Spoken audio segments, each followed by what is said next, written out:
Hello students नतुन एटा भिडिओले स्वागतम जनाइছো আৰু মই ভাবিছো তোমালোকৰ আগৰ লেসনটো যেটো পঢ়াইছিলো হেতু ইতিমধ্যে ভালকে কৰিছা আৰু কোৱেশ্চন আনসাৰখিনি তোমালোকে সকলোৱে কমপ্লিট কৰিলা তো আজি আমি লেসন নাম্বাৰ 2 তো ইয়াত এটা তোমাৰ পোয়েম আছে দ্য ৰোড নট টেকেন তো সেই লেসনটো পঢ়িম আৰু এই লেসনটোত কিনো কৈছে গোটেই কবিতাটোত কি কৈছে আমি সকলোৱে চাম এই কবিতাটোৰ লেখক হল আমি সকলোৱে জানো যে এজন বিখ্যাত কবি নাম হল ৰবাৰ্ট ফ্ৰষ্ট এই কবিতাটোৰ কবি হল কবি ৰবাৰ্ট ফ্ৰষ্ট আৰু ৰবাৰ্ট ফ্ৰষ্টে তেওঁৰ যিবোৰ কবিতা সেই কবিতাবোৰ কেনেকেনো লিখে এই কথাটো ইয়াত লিখিছে যে this well known poem is about making choices and the choices that shape us তো এক কৈছে যে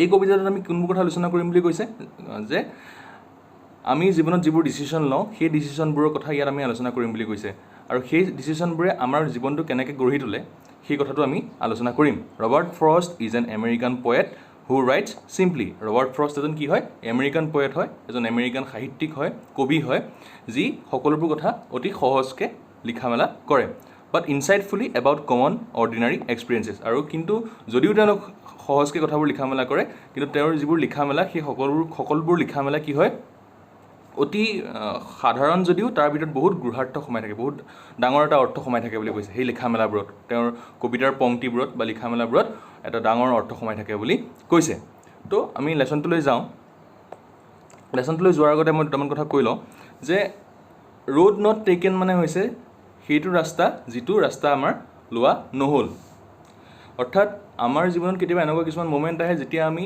চয়েস কিছুমান ল'বলগীয়া হয় যে আমাৰ এইটো কৰিম নে সেইটো কৰিম তো আমি দুটা ৰাস্তাৰ ভিতৰত সদায় এটা ৰাস্তাই ল'ব পাৰোঁ আমি একেলগে দুটা কাম কেতিয়াও কৰিব নোৱাৰোঁ আৰু সেই চয়েসটোৱে আমাৰ লাইফটো কেনেকুৱা হ'ব ডিপেণ্ড কৰিব ধৰি লোৱা ক্লাছ 10ৰ পাছত আমি কি পঢ়িম আৰ্টছ পঢ়িম নে সায়েন্স পঢ়িম তো আৰ্টছ পঢ়ি তোমাৰ লাইফৰ গতিটো বেলেগ হ'ব পাৰে সায়েন্স পঢ়ি তোমাৰ লাইফৰ গতিটো বেলেগ হ'ব পাৰে গতিকে তোমালোকে কেনেকৈ ডিসিশন লোৱা জীৱনত সেই ডিসিশনবোৰ বা সেই চয়েসবোৰৰ ওপৰত তোমালোকৰ ভৱিষ্যতৰ জীৱনটো কেনেকুৱা হ'ব সেই গোটেই কথাখিনি নিৰ্ভৰ কৰিব গতিকে ইয়াত এইটো কথা কৈছে যে আমি যিটো ডিসিশন নললো এই লেসনটোত আমি কি কোনটো ডিসিশন নললো বা সেই নলোৱাৰ কাৰণে কি হ'ল বা আমাৰ সেই ডিসিশনবোৰে কেনেকৈ আমাৰ লাইফটো প্ৰভাৱ পেলাব পাৰে সেই কথাখিনিকে কৈছে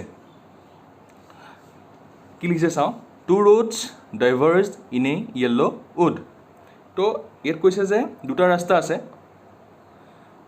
আছে আৰু এই দুটা ৰাস্তা কি হৈছে ডাইভাৰ্জ মানে এনেকৈ দুফালে মেল খাই গৈছে কলৈ মেল খাই গৈছে এখন অৰণ্যৰ মাজলৈ মেল খাই গৈছে য়েল্লো উড মানে যেন এতিয়া এখন অৰণ্যত হালধীয়া পাতবোৰ সৰি পৰে গোটেই অৰণ্যখন হালধীয়া নিচিনা হৈ থাকে তেতিয়া সেই গোটেই ছিজনটোৰ কথাকে য়েল্লো উড বুলি ইয়াত মেনশ্যন কৰিছে এখন অৰণ্য হালধীয়া পাতেৰে ভৰি থকা এখন অৰণ্যত ইয়াত য়েল্লো উড বুলি বৰ্ণনা কৰিছে তো দুটা ৰাস্তা আছে সেই দুটা ৰাস্তা কলৈ সোমাই গৈছে বুলি কৈছে য়েল্লো উড মানে হালধীয়া এখন অৰণ্যৰ মাজলৈ ডাইভাৰ্জ হৈ গৈছে বুলি কৈছে এণ্ড চৰি আই কুড নট ট্ৰেভেল বোথ আৰু তেওঁ কি কৈছে যে চৰি মই দুইটা ৰাস্তা একেলগে কভাৰ কৰিব নোৱাৰোঁ অবভিয়াছলি তেওঁ এজন মানুহ যিহেতু গতিকে তেওঁ কৈছে যে কি এখন হাবিৰ মাজলৈ দুটা ৰাস্তা বহল হৈ সোমাই গৈছে আৰু তেওঁ কৈছে যে কি মই হাবিখনৰ মাজলৈ সোমাই যোৱা এই দুইটা ৰাস্তাত একেলগে একে সময়তে ট্ৰেভেল কৰিব নোৱাৰোঁ and be one traveller long I stood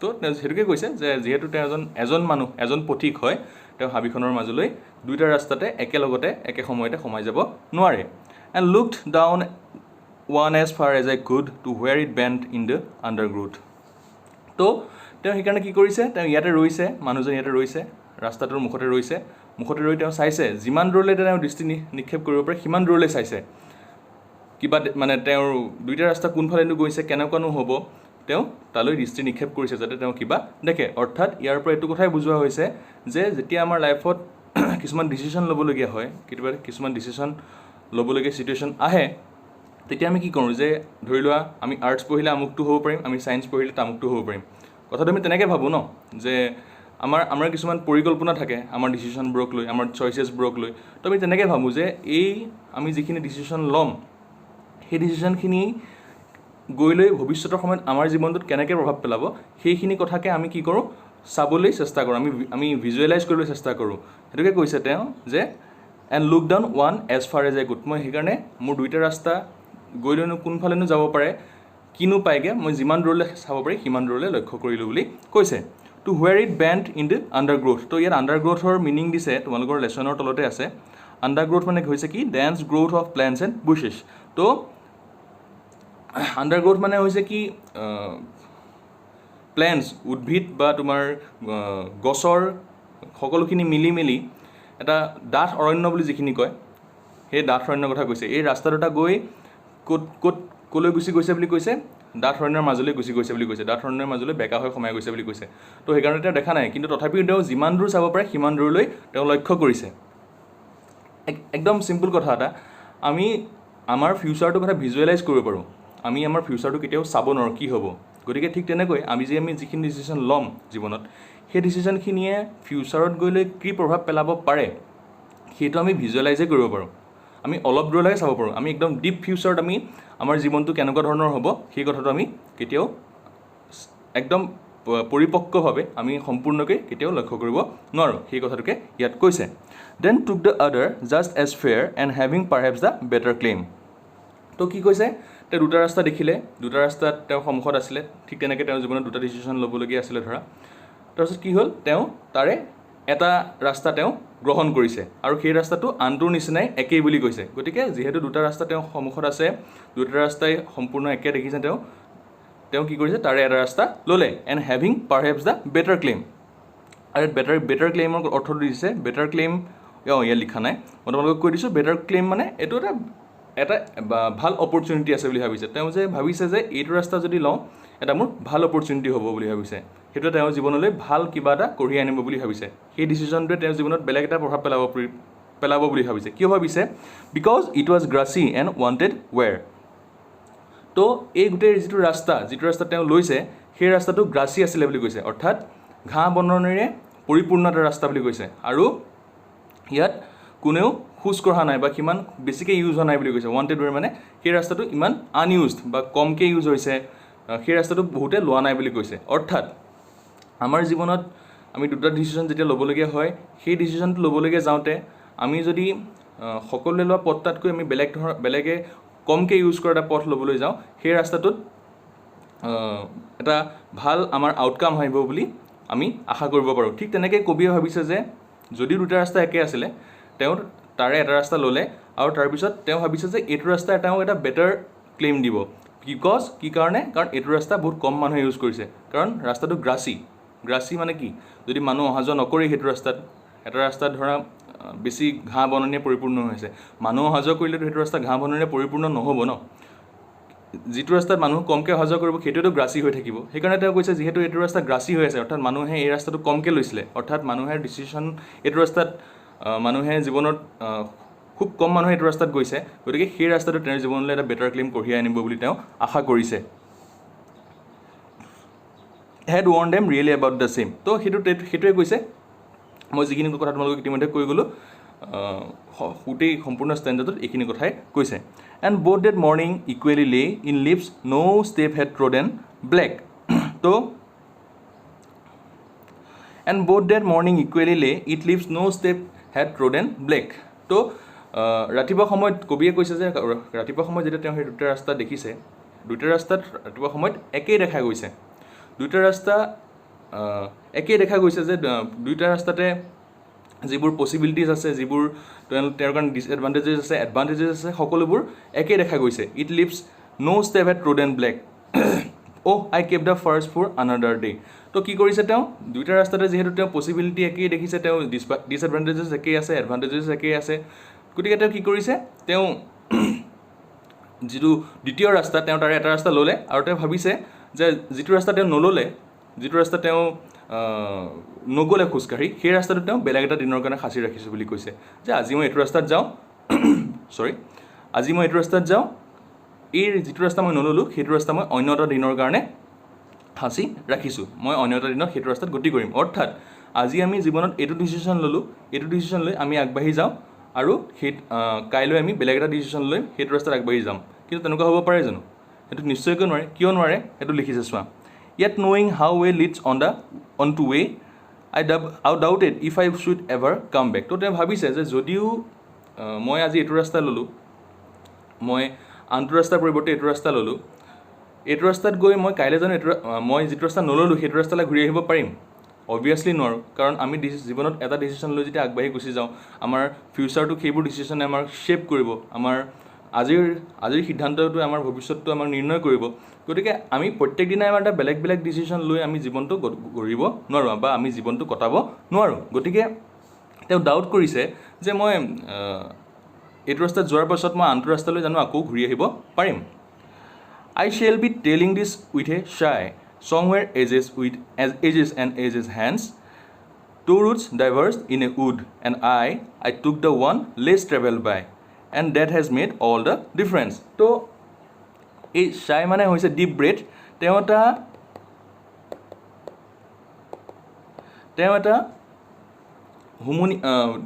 গভীৰ উশাহ লৈ কৈছে যে somewhere edges and edges hands মানে হৈছে ইন ফিউচাৰ, যে তেওঁ কৈছে যে ভৱিষ্যতত কোনোবা এটা সময়ত তেওঁ এটা গভীৰ উশাহ লৈ ভাবিব কথাবোৰ যে two roads diverge in a wood, দুটা ৰাস্তা এখন হাবিৰ মাজলৈ ডাইভাৰ্জ হৈ গৈছিলে, বহল হৈ সোমাই গৈছিলে, বেলেগ বেলেগ ৰাস্তা হাবিৰ মাজলৈ সোমাই গৈছিলে। And I took the one less travel by, আৰু তেওঁ কোনটো ৰাস্তা গ্ৰহণ কৰিলে বুলি কৈছে? তেওঁ সেইটো ৰাস্তা গ্ৰহণ কৰিলে যিটো ৰাস্তা আন মানুহে কমকৈ গ্ৰহণ কৰে। তেওঁ সেইটো ৰাস্তা গ্ৰহণ কৰিলে যিটো ৰাস্তাত আন মানুহ কমকৈ যায়, হয়নে? কাৰণ তেওঁ কি বুলি ভাবিছিলে? তেওঁতো লিখিছে নহয় ইয়াতে যে and having perhaps the better claim, তেওঁ ভাবিছিলে যে এইটো ৰাস্তাত কমকৈ মানুহ অহা যোৱা কৰিছে, এইটো ৰাস্তা গ্ৰাচী হয়নে? গ্ৰাচী মানে ঘাঁহ বননিৰে পৰিপূৰ্ণ এটা ৰাস্তা। তো এইটো ৰাস্তাত যিহেতু মানুহ কমকৈ অহা যোৱা কৰিছে, তেওঁ সেইকাৰণে সেইটো ৰাস্তা লৈছিলে আৰু সেইটো এটা বেটাৰ ক্লেইম হ'ব বুলি তেওঁ আশা কৰিছিলে। তো তেওঁ কৈছে যে ভৱিষ্যতৰ কোনোবা এটা সময়ত, ভৱিষ্যতৰ যিকোনো এটা সময়ত গৈ লৈ মই গভীৰ উশাহ লৈ এটা কথা মই সেই কথাখিনি ক'ম যে এখন হাবিৰ মাজলৈ দুটা ৰাস্তা সোমাই গৈছিলে আৰু মই সেইটো ৰাস্তাই ল'লোঁ যিটো ৰাস্তাত অতি কম মানুহে লৈছিলে, যিটো ৰাস্তাত মানুহে জীৱনৰ ডিচিশ্যনবোৰ লওঁতে যিটো ৰাস্তা অতি কম মানুহে লৈছিলে। And that has made all the difference, আৰু মই লোৱা সেই যিটো ডিচিশ্যন আছিলে, সেই আনে নোযোৱা বাটে যোৱা সেই ডিচিশ্যনটোৱে তেওঁক গোটেই জীৱনটো চেঞ্জ কৰি পেলাইছিলে, আৰু তেওঁৰ জীৱনটোত যিখিনি হ'ল সেই ডিচিশ্যনটোৱে তেওঁ গোটেই জীৱনৰ গতিপথটোৱে সলনি কৰি পেলাইছিলে। অৰ্থাৎ আমি জীৱনত ডিচিশ্যনবোৰ লওঁতে এনেকুৱা কথাবোৰ ভাবিব লাগে যে এই ডিচিশ্যনটোৱে গৈ লৈ আমাৰ ভৱিষ্যতত কোনবোৰ কথাত প্ৰভাৱ পেলাব, এই ডিচিশ্যনটোৱে আমাৰ জীৱনটো কেনেকৈ শ্বেপ কৰিব, বা এই ডিচিশ্যনটোৱে আমাৰ লাইফটোক যেতিয়া বনাব সেইখিনিয়ে কিবা আমাৰ জীৱনলৈ ডিছএডভান্টেজেছ আনিব পাৰে নেকি, সেইখিনি কথা সদায় চিন্তা কৰিব লাগে। অৰ্থাৎ আমি কেতিয়াও কোনো কথাই ভৱিষ্যতৰ কথা চিন্তা নকৰাকৈ, ভৱিষ্যতে কি হ'ব ভাল বেয়া সকলোবোৰ গমি পিটি নোচোৱাকৈ কেতিয়াও কাম কৰিব নালাগে। চ' ৰবাৰ্ট ফ্ৰষ্টে এই কবিতাটোত এইখিনি কথাই উল্লেখ কৰিছে। তেওঁ এটা অতি সাধাৰণ ভাষাত আমাৰ জীৱনৰ কিছুমান বহুত ডাঙৰ ডাঙৰ কথা বুজাই গৈছে। তেওঁ আমাক এইটো বয়সত আমি এনেকুৱা কিছুমান সিদ্ধান্ত লৈ পেলাওঁ যিবোৰ সিদ্ধান্তই আমাক ভৱিষ্যতে বিপদত পেলাব পাৰে, বা সেই ডিচিশ্যনবোৰে আমাৰ ভৱিষ্যতৰ জীৱনটো গঢ়িবও পাৰে। গতিকে সেই ডিচিশ্যনবোৰ লওঁতে বা সেই সিদ্ধান্তবোৰ লওঁতে আমি যাতে সদায় সচকিত হৈ থাকোঁ, আমি সদায় ভালকৈ ভাবি চিন্তি লওঁ, সেই কথাটো আমি সদায় সকলোৱে মন কৰিব লাগে, যাতে আমি ভৱিষ্যতে গ'লে সেই কথাবোৰক লৈ কেতিয়াও ৰিগ্ৰেট কৰিব লগা নহয়। ইয়াত কবিয়ে ৰিগ্ৰেট কৰা নাই, কিন্তু তেওঁ কৈছে যে ভৱিষ্যতে গৈ যেতিয়া মই এই কথাটো ভাবিম মোৰ জীৱনৰ ডিচিশ্যনখিনি লোৱাত, তেতিয়া মই এটা গভীৰ উশাহ লৈ কথাখিনি ভাবিম যে মই সেইটো ৰাস্তাই ল'লোঁ যিটো ৰাস্তাত অতি কম মানুহে ট্ৰেভেল কৰিছিলে, আৰু সেই ডিচিশ্যনটোৱে মোৰ গোটেই জীৱনৰ গতিপথটোৱে সলনি কৰি পেলালে, বা আজি মই যিটো মানুহ সেই মানুহটো সেই লোৱা ডিচিশ্যনটোৰ ফলতেই হ'ল। তো সেইটোৱে আজিৰ লেচনটোৰ যিখিনি কুৱেশ্যন এনচাৰ্ছ আছে, মই গোটেই কুৱেশ্যন এনচাৰ্ছখিনি আগৰ নিচিনাকৈ PDF প্ৰভাইড কৰি দিম। এণ্ড কিবা যদি ডাউট থাকে কণ্টেক্ট কৰিব পাৰা। Thank U.